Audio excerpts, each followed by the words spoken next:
Bonjour et bienvenue à la mission d'aujourd'hui. Nous avons une invitée très spéciale, Émile Zola. Zola est un écrivain magnifique, célèbre pour des œuvres comme la série Les Rougon Macquart et Thérèse Raquin. Ses pensées de naturalisme et d'examen de psychologie humaine contribuaient à invoquer la passion en ses lectures. Mais aujourd'hui, il fait sensation vers une route différente. Il est ici de parler de ses opinions des événements récemment où il défend l'officier accusé Alfred Dreyfus. Applaudissez-vous à Émile Zola. Merci à tous. J'apprécie votre enthousiasme et de même, je suis très excitée de dire avec vous aujourd'hui. Bien.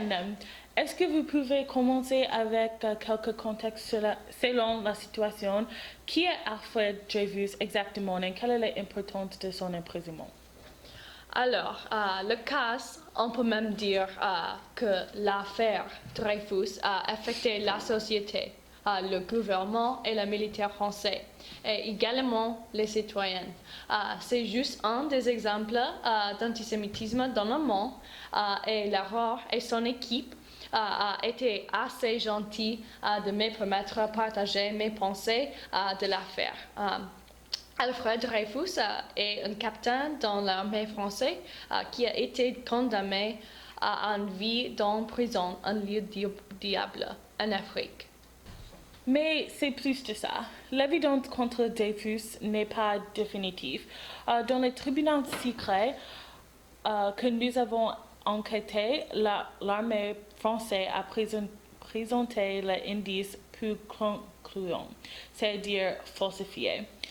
Les charges contre Dreyfus sont les trahisons pour donner les documents privés à la militaire de l'Allemagne. La seule raison pour son conviction vient de l'espionnage d'une femme, Madame Bastien, qui était déguisée par une femme de chambre qui a découvert une liste de documents secrets dans une poubelle en l'ambassade allemande. Les officiels de la militaire française ont dit que parce que l'écriture est différente que l'écriture de Dreyfus, c'est évidence de contrefaçon. Le militaire a les experts qui ont donné une account longue et confuse des types d'écriture et les conclusions fausses. Aussi, Dreyfus est détenu sur les témoignages inexacts. Oui, alors c'est exactement. Et plus, ces affaires horribles est le résultat de l'antisémitisme. Vous avez dit à moi que vous voulez parler directement aux personnes qui sont croient d'être coupables pour la condamnation fausse. Oui, à président Félix Faure. S'il vous plaît, j'espère que vous écoutez. Il y a des personnes avec le pouvoir dans le militaire qui voulaient couvrir les erreurs de leur-même, et ce n'est pas juste. Ils ont de l'haine contre un homme parce qu'il est un juif. Il est leur bouc émissaire. Majeure partie de Clem a créé toute la procédure malhonnête. Il a ignoré le fait que la liste ne peut pas être Dreyfus parce qu'il est un officier de l'artillerie et la liste vient d'un officier d'infanterie. Il était obsédé d'obtenir une confession de Dreyfus pour un crime qu'il ne faisait pas. Il a utilisé les méthodes immorales et il a persuadé les personnes à donner les témoignages faux. J'accuse Général Bilot de couvrir la vérité. J'accuse Général Boise d'Effre et Général Gons du préjudice. J'accuse les messieurs Bellhomme, Verina et Courard de manipuler le juré. Parce que la seule façon que votre analyse peut être correcte est si vous n'avez pas les yeux. J'accuse l'armée française d'être antisémitique et continuant les idées des personnes juives comme sales et malfaisantes.